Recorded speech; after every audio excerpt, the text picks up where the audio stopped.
Supreme court का एक फैसला आया और उस फैसले के अकॉर्डिंग इस देश के मुख्य चुनाव आयुक्त की नियुक्ति जिस पैनल को करनी है उसमें प्रधानमंत्री, नेता प्रतिपक्ष और चीफ जस्टिस ऑफ इंडिया को रहना था। सरकार ने, मोदी सरकार ने कानून लाकर चीफ जस्टिस ऑफ इंडिया को बाहर किया और मोदी जी के पसंदीदा मंत्री, प्रधानमंत्री के पसंदीदा मंत्री उसमें रहेंगे, प्रधानमंत्री खुद रहेंगे और नेता प्रतिपक्ष रहेंगे। इसके खिलाफ सुप्रीम कोर्ट में एक याचिका दायर हुई।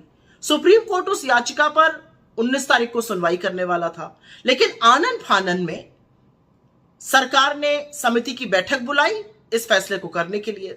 समिति की बैठक में राहुल गांधी जी जो नेता प्रतिपक्ष हैं, उन्होंने मुस्तैदी से कहा कि क्योंकि सुप्रीम कोर्ट इस मामले की सुनवाई करने जा रहा है, हमें उसका इंतजार करना चाहिए और इस बैठक को लंबित कर देना चाहिए, स्थगित कर देना चाहिए। लेकिन उनके सुझाव को नरेंद्र मोदी और अमित शाह ने खारिज कर दिया और आधी रात को ज्ञानेश कुमार को इस देश का मुख्य चुनाव आयुक्त नियुक्त कर दिया गया। डिसेंट नोट नेता प्रतिपक्ष राहुल गांधी जी ने इसमें दिया था।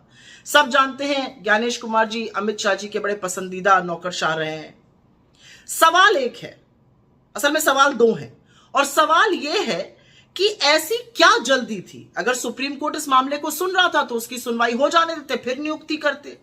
ऐसी क्या दिक्कत थी चीफ जस्टिस ऑफ इंडिया के रहते हुए कि उनको निकालकर मंत्री को एक डाला गया, जिससे कि फैसला 2:1 रहे, जो सरकार चाहेगी उसी की नियुक्ति होगी।